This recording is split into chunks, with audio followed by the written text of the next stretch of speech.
2024년 12월 29일 승객 181명 중 179명의 목숨을 앗아간 무안공항 제주항공 참사. 참사의 시작이 된 비행기 추락의 원인은 교류 충돌, 즉 세대와 항공기의 충돌이었습니다. 공항을 도로 서식지, 밀집 서식지 안에다가 지은 거고요. 그러나 공항을 건설하기 전에 이런 위험성을 예측해야 할 환경영향평가서는 부실하게 작성되었고 무안공항은 2007년 개항하게 됩니다. 이후 2020년도에 실시된 활주로 확장공사 환경영향평가에서 조류충돌 위험성이 지적되었음에도 공항 당국은 예방조치를 제대로 하지 않았습니다. 이 물색 한번 보십시오. 이 물이 이제 이 덧곡들 전체로 이제 들어가는 겁니다. 4대강 공사 이후 해마다 여름이면 낙동강을 뒤덮는 녹조. 독성 물질을 만들어내는 녹조 강물이 지금도 식수와 농업용수에 쓰이고 있습니다. 그러나 이명박 정부 당시 4대강 환경영향평가는 녹조에 대한 아무런 예측과 대비를 하지 못했습니다. 공항과 강에서 벌어진 참사, 그 숨겨진 원인은 잘못된 환경영향평가였습니다. 그리고 또 다른 현장들이 참사를 예고하고 있습니다.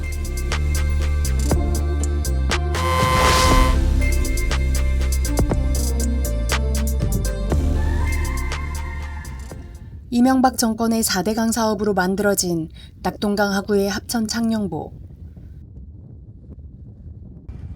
해마다 이맘때면 합천 창녕보 인근의 낙동강 물은 짙은 녹조로 가득 찹니다. 독성 물질 마이크로시스틴을 발생시키는 녹조 덩어리들이 강물을 가득 채우면서 짙은 녹색으로 물든 강물이 지천으로 흘러듭니다. 녹조를 사실은 몰랐죠, 저희들이. 많은 전문가들이 막으면 이제 녹조라는 위험성이 있다라고 했지만 저희들처럼 이제 이곳에 살고 있는 사람들은 사실은 녹조하는 말 자체가 사실은 몰랐고요. 2011년도 이제 보를 10월 말에 이제 보를 가두기 시작합니다. 그리고 2012년도 6월 초에 이제 녹조가 일기 시작해요. 보가 가동된 후 15년 동안 여름철마다 녹조가 창궐했습니다. 합천 창녕보 인근에는 70만 평 규모의 농지가 있습니다. 이곳에서 농민들은 주로 양파, 마늘과 벼의 이모작을 합니다. 그런데 양파와 마늘을 수확하고 모내기를 하는 6월 중순은 녹조가 대량으로 발생하는 시기와 겹칩니다. 양수 펌프로 끌어들인 녹조 가득한 강물이 인근 논으로 흘러들어갑니다. 논으로 연결되는 수로로 흐르는 농업용수에 녹조가 가득합니다. 이 물색 한번 보십시오. 이 알갱이가 이제 막 보이잖아요. 이 물이 이제 이 덧곡들 전체로 이제 들어가는 겁니다. 그렇죠. 지금 이 물로 이제 모내기를 하는 거죠. 이 모내기를 하는 거고, 큰 변수가 없는 한은 당분간은 이제 이 물로 계속 덜에 들어갈 수밖에 없으니까 이 물로 이제 벼가 커지는 거죠.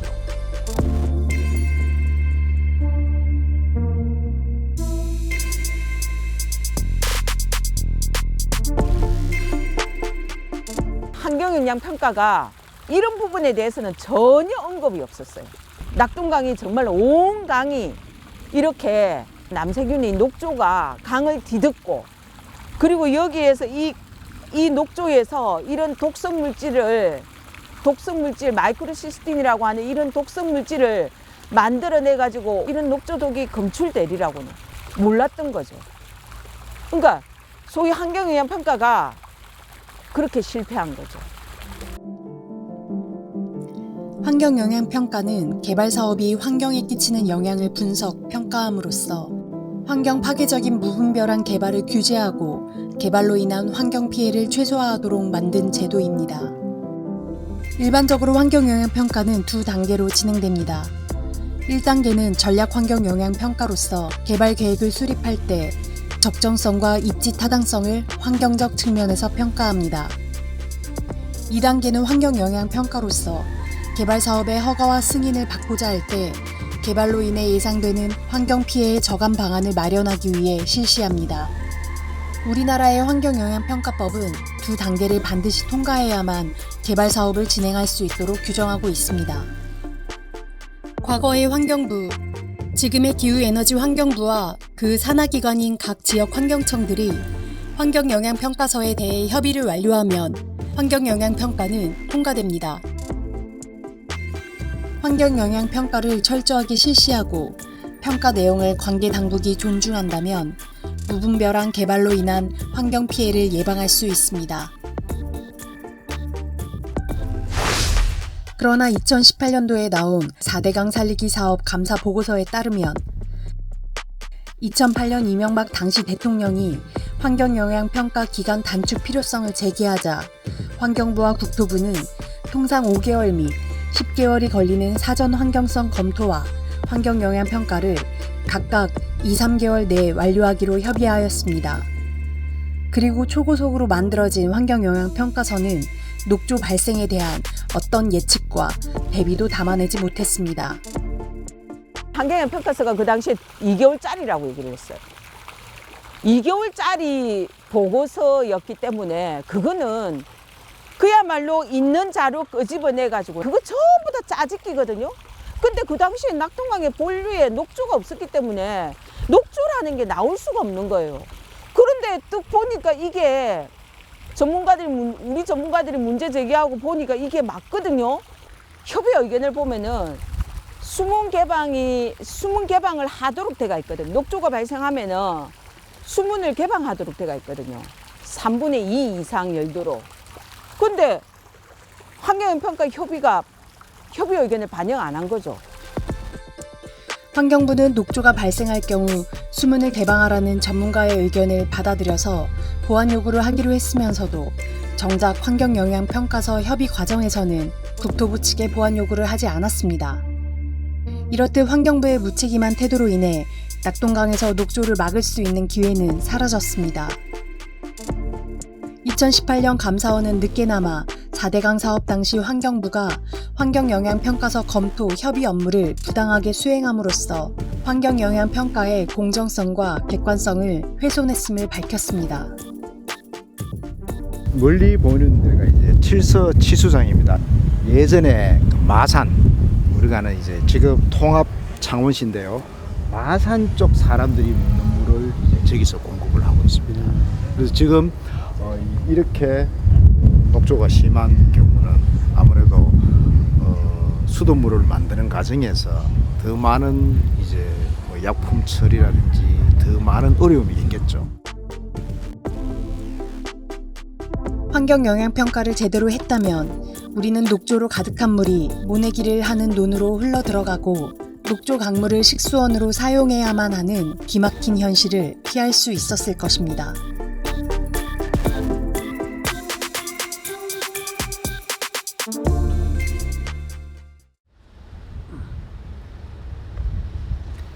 교류 충돌로 인해 항공기 참사가 일어난 무안공항.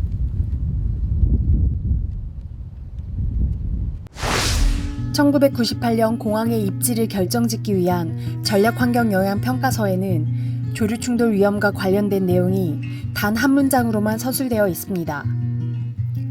운영 시 일부 조류와의 충돌 방지에 주의를 하면 큰 영향은 나타나지 않을 것으로 판단된다. 너무나 간단하고 현실과 거리가 멀어 보이는 이 문장이 쓰여진 배경은 무엇이었을까요? 새만금 신공항 반대 시민공동행동회 김나희 대의협력팀장은 자발적으로 참여한 시민들과 팀을 이뤄 무안공항 환경영향평가서를 분석했습니다.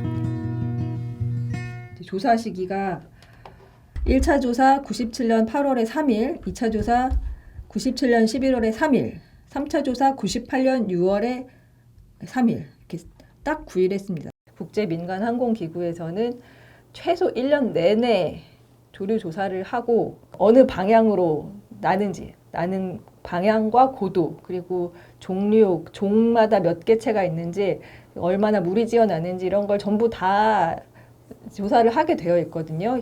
그런데 무안공항은 총 9일 한 거예요. 9일. 그리고 환경부에서 그나마 겨울은 꼭 하라고 했었거든요. 겨울에 철새가 제일 많으니까 겨울을 하라고 했는데 겨울도 빠져 있죠. 그냥 있을 수가 없는 조사인 거예요. 이걸 하고 조사를 끝냈다고 하는 건 말도 안 되는 거고요. 그 새들마다 집중적으로 철새가 이동하는 시기가 다 다르잖아요. 예를 들면 붉은배 새매라고 하는 새는 우리나라 1년에 2번 지나가는데 그때 굉장히 집중적으로 며칠에 걸쳐서 확 지나가고 그 나머지 기간에는 거의 보이지 않아요. 그런데 1년 내내 조사를 하지 않으면 그 기간에 걸쳐 있지 않으면 그 새는 완전히 빠지게 되는 거죠. 그러니까 수산과학원 공식 갯벌 지도에 있는 무안갯벌입니다. 여기 무안갯벌이고요. 여기는 무안갯벌 중에서도 습지보호구역으로 지정이 된 갯벌이고 여기도 역시 마찬가지로 이거는 기존 습지보호구역. 이것도 굉장히 가까웠는데 새로 생긴 습지보호구역은 더 가까워요. 갯벌은 새들의 천국입니다. 전 세계를 이동하는 철새들과 멸종위기 조류들의 중간 기착지이자 번식지입니다. 무안공항은 지도를 보시면 아시겠지만 그냥 갯벌이랑 붙어 있어요. 갯벌 그냥 바로 옆에 이격 거리가 전혀 없습니다. 그냥 붙어 있어요. 그렇기 때문에 조류 서식지를 없앤다는 건 말이 안 되는 일이고 없앤다 해도 그리고 철새들은 멀리서 날아오잖아요. 걔들이 거길 살러 오는 게 아니라 멀리서 이렇게 지나갔는데 걔네들이 어떤 길로 지나가는지는 걔네들 맘이죠. 그래서 그 주변을 서식지를 안 만든다고 해도 걔네들이 이렇게 날아가는 것까지 막을 수가 없기 때문에 100% 예방하는 것은 불가능하고 그러니까 조류들이 지나다니는 길 그리고 조류들이 서식하는 데는 공항으로 아예 피했어야 되는 게 맞는 거죠. 단 9일간의 조류 조사. 분명 부실 조사였음에도 불구하고 협의기관인 영산강유역 환경청은 무안공항 환경영향평가서에 대해 협의를 완료해 주었고 무안공항은 1999년에 착공하여 2007년 정식 개항했습니다. 그리고 17년 후 조류 충돌로 인한 참사가 발생했습니다. 무안공항 사고 유족인 고재승 씨는 조류 충돌 위험에 대한 공항 당국의 부실한 대처에 많은 문제점을 느끼고 있습니다. 조류 충돌이 일어났고 충돌 후에 여러 가지 기체 결함에 엔진이라든지 고장이 났고 동체 착륙은 했지만 공항에 있는 콘크리트 둔덕에 충돌 후 폭발과 화재로 인해서 이렇게 큰 참사가 일어났다라고 생각합니다. 1차적인 원인 제공이 조류 충돌이라고 생각하고요. 최근에 저희 북측 활주로 연장 공사를 하면서 조류 충돌 위험성이 크게 증가한다라고 이렇게 분석한 것도 있고 그때 나온 결과들을 제대로 반영을 해서 실제적인 행동에 옮겨졌다면 행정적인 절차에 그치지 않고 행동에 옮겨졌다면 충분히 막을 수 있었고 살릴 수 있었다라고 저희 생각을 하고 있습니다. 2020년 국토교통부와 부산지방항공청은 무안공항 활주로의 확장 공사를 위한 환경영향평가서를 제출합니다. 여기에서는 항공기 이착륙 시 조류 충돌 위험성이 크므로 저감 방안이 필요하다고 서술되어 있고 특히 9종의 맹금류가 충돌 위험이 높다고 서술되어 있습니다. 2022년에 제출된 보안서에는 큰 기러기, 쇠기러기, 흙부리 오리 등 6종의 조류가 위험수준 3단계로 평가되어 있습니다. 위험수준 3단계는 조류 충돌 위험이 가장 높은 것으로 신속히 추가적인 위험 경감 대책을 마련해야 하는 단계입니다. 조류 충돌 위험을 낮출 수 있는 조치 중 하나는 조류 퇴치반의 인원을 늘리는 것이었습니다. 국내 공항의 조류 퇴치반 인원은 최대 23명까지 운영되고 있는데 철새 이동 경로에 있는 제주공항과 김해공항은 각각 20명과 16명으로 운영하고 있습니다. 그런데 무안공항은 단 4명으로 조류 퇴치반을 운영하고 있었고 주말 근무 인원은 더 적었습니다. 황당하게도 그날 조류 퇴치자가 3명이 근무를 했어야 되는데 1명이 근무를 그것도 했어요. 1명이. 근데 그 1명이 그것도 교대 근무를 하기 위해서 현장에는 나가 있지도 않고 이제 사무실 안에 이렇게 교대 근무를 하기 위해서 바톤 터치를 하는 그 상황에서 사고가 일어난 거예요. 그러니까 조류 퇴치는 아예 하지도 않고 2022년도 환경영향평가 보완서에 조류 충돌 위험도가 3단계로 평가된 이상 조류 퇴치반 인원을 늘리는 것은 필수적인 조치였을 것입니다. 협의기관인 영산강유역 환경청은 어떤 조치를 취했을까요? 새알미디어의 질문에 영산강유역 환경청은 조류 퇴치반 인력을 포함하여 저감 대책을 강화하거나 추가 저감 방안을 마련하도록 협의 의견을 제시했다고 답변했습니다. 그런데도 조류 퇴치반 인원의 변동이 없었던 이유는 무엇일까요? 관할 당국인 부산지방항공청에 물어봤습니다. 답변이 곤란할 것 같습니다. 부산지방항공청에서 그렇게 환경영향 평가서를 내시고 조류 충돌 위험도가 높다고 내시고 조치를 취하지 않았다는 게 드릴 수 있는 말씀은 지금 수사 중인 사건이니까 인터뷰 곤란하다. 그것밖에 말씀 못 드리겠습니다. 부산지방항공청 관계자는 수사 중이라는 이유로 조류 퇴치반 인원 문제에 대한 답변을 끝내 거부했습니다. 분명한 것은 환경청의 협의 의견에도 불구하고 조류 퇴치반 인원의 변동은 없었다는 것이고 이에 대해 환경청은 어떤 후속 관리도 하지 않았다는 것입니다. 무안공항에서 사고 여객기와 충돌을 일으킨 조류는 가창오리입니다. 그런데 6종의 조류 충돌 위험을 최고 수준인 3단계로 평가한 2022년 환경영향평가 보완서에서도 정작 가창오리는 충돌 위험 조류에서 빠져 있습니다. 근데 이번에 가창오리가 완전히 조사에서 빠져 있었는데 실제 가창오리는 보시면 가창오리 2015년 40만 개체 출몰, 그리고 또 2011년부터 2024년까지 10만 개체 이상의 개체가 12회 출몰, 그리고 주요 이동 경로도 무안공항 주변 남북 방향 관통. 2026년 항공안전 취약 분야 관리 실태 감사 보고서에 의하면 국가철새연구센터의 철새 지리 정보 시스템에 이미 무안공항 인근에서 가창오리가 대규모로 여러 차례 출몰하였고 공항 주변을 남북 방향으로 관통하여 이동했다는 기록들이 있었습니다. 그러나 무안공항 환경영향평가서는 이런 정보들을 전혀 반영하지 않았던 것입니다. 이렇게 정보가 있었는데 이걸 전혀 통합을 하지 않았다는 문제가 있는 거죠. 국가에서 이미 이거를 이 정보를 보라고 다 나와 있는 건데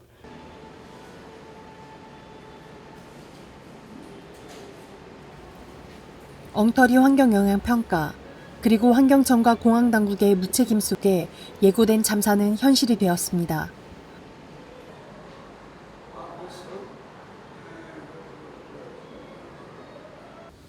유족들은 사고 이후 500일이 더 지난 지금까지도 무안공항을 떠나지 못하고 있습니다.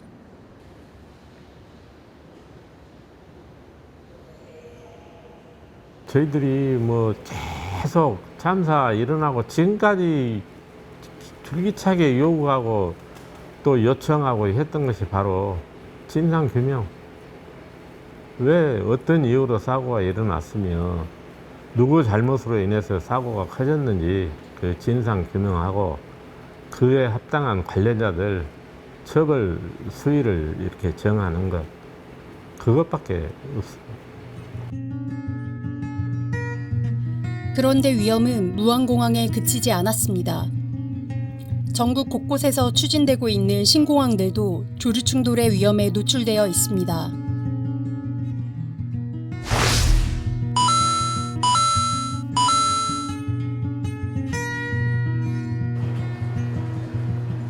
제주 성산읍 일대에 조성 예정인 제주 제2공항 부지. 2026년 2월과 3월 사이에 제주 제2공항의 항로에 위치한 우도 상공에서 떼까마귀 무리가 대규모로 목격되었습니다. 떼까마귀는 제주 제2공항 전략환경영향평가서에 언급되지 않은 조류입니다.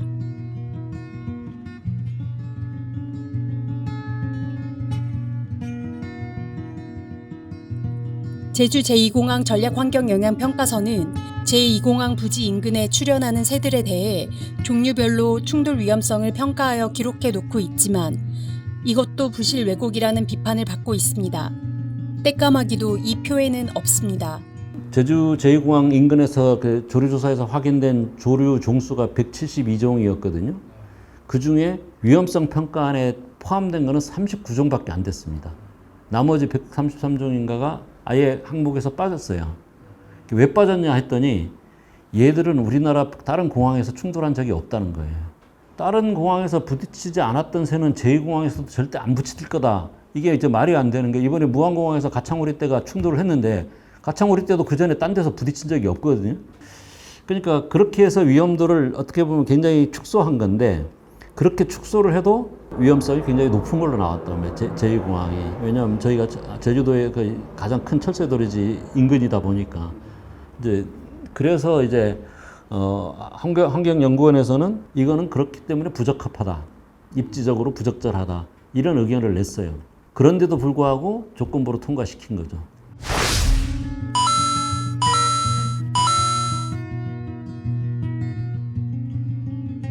신공항 예정지인 가덕도 상공을 나르는 붉은 뱃샘의 무리.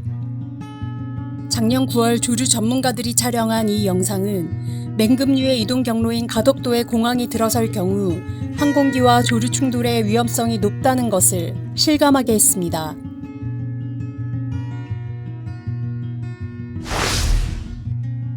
그런데 가덕도 신공항 전략환경영향평가서는 붉은 뱃새매가 하루 최대 4개체만 발견되었다고 기록하고 있어 부실 조사가 의심됩니다.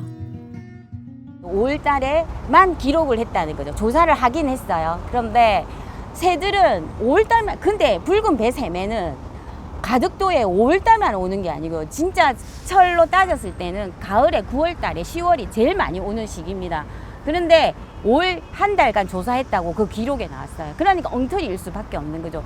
매일 계절마다 매일매일 변화하는 이 자연 현상들을 기록해야 되는 게 특기 조류 관련해서는 해야 되는데 이 수만 마리가 날아가는 이 계절에는 아예 제외시키고 5월 한 번만, 이거 말이 되지 않는 거잖아요.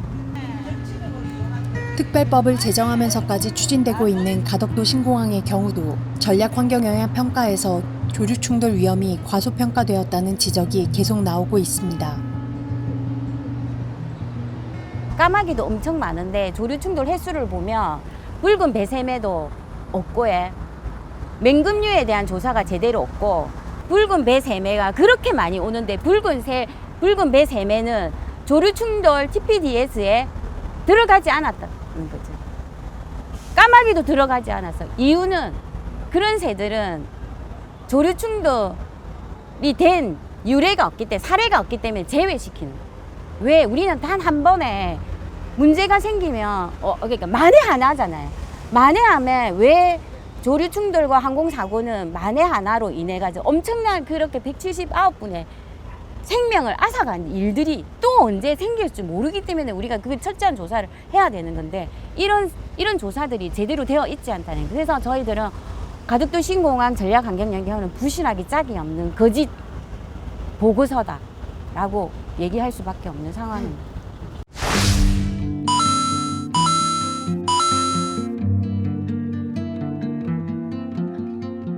군산공항 인근 수락갯벌에 건설 예정인 새만금 신공항의 경우는 환경영향평가에서 조류충돌 위험성 조사가 부실하게 이루어졌다는 환경단체의 주장을 법원이 받아들였습니다. 그 새만금 지역 일대에서 가장 새가 많은 곳이 수락갯벌입니다. 새만금 신공항은 그때 조사를 했더니 여기는 치명적인 사고, 항공기가 파손이 되는 그런 사고가 최소로 봤을 때 19년에 한 번씩 일어나는 걸로 돼 있어요. 그러니까 조사 결과가 너무 엄청나잖아요. 그래서 그러면 이 새만금 신공항이랑 군산공항은 무안공항이랑 조건이 굉장히 비슷하니까 무안공항의 조류충돌 위험도로 가름을 하자. 이렇게 자기들이 마음대로 바꿔버렸습니다. 왜냐하면 무안공항 그때 12,000년에 한 번 정도 치명적인 사고가 발생한다고 나왔거든요. 그래서 그렇게 바꿨는데 근데 그 12,000년에 한 번 일어난다는 사고가 무안공항에 이미 일어나 버린 거죠. 또 어떤 일을 또 저지르냐면 반경 13km의 조류를 조사하고 거기서 위험도를 평가해야 되는데 그걸 자기들 맘대로 반경 5km로 줄여버립니다. 그러면 평가되는 조류가 159종에서 109종으로 줄어들게 되고요. 넓이가 이제 7분의 1로 줄어들게 되는 거죠. 조류 충돌 위험 조사의 부실과 왜곡은 시민단체가 제기한 새만금 신공항 기본계획 취소 소송에서 1심 재판부가 취소 판결을 내리는데 결정적으로 작용했습니다. 새만금국제공원 같은 경우에는 당초 13km 내의 159종을 평가 대상 종으로 선정을 했다가 이 범위를 갑자기 5km로 줄여버립니다. 그러면서 충돌평가 대상 종도 159종에서 109종으로 50종을 더 감축을 시켜버렸죠. 자, 그러면 5km부터 13km까지는 실제 50종의 조류 충돌 평가 대상 종이 있음에도 불구하고, 그리고 13km까지가 조류 충돌이 발생되는 지점임에도 불구하고 이를 하지 않은 것과 동일한 형태가 되어버렸기 때문에 1심 법원에서도 국토교통부가 조류 충돌 평가를 고의적으로 자의적 축소를 했다라고 인정을 하게 됐습니다. 평가 대상 면적 자체를 실시해야 되는 부분을 임의로 축소해버린 것, 그 부분을 이제 재판부도 위법하다라고 보셨기 때문에 1심에서 상당히 큰 위법성에 대한 인정 근거로 작동을 했다라고 보시면 될 것 같습니다. 그러나 국토부는 새만금 신공항 기본계획을 취소하지 않고 고등법원에 항소했습니다. 소송은 지금도 진행 중입니다.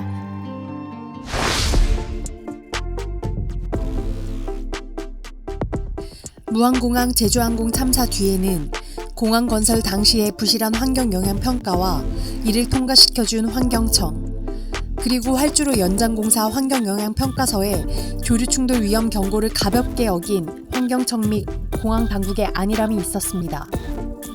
그리고 부실 환경 영향 평가는 전국의 신공항 건설 사업들에서 되풀이되고 있습니다.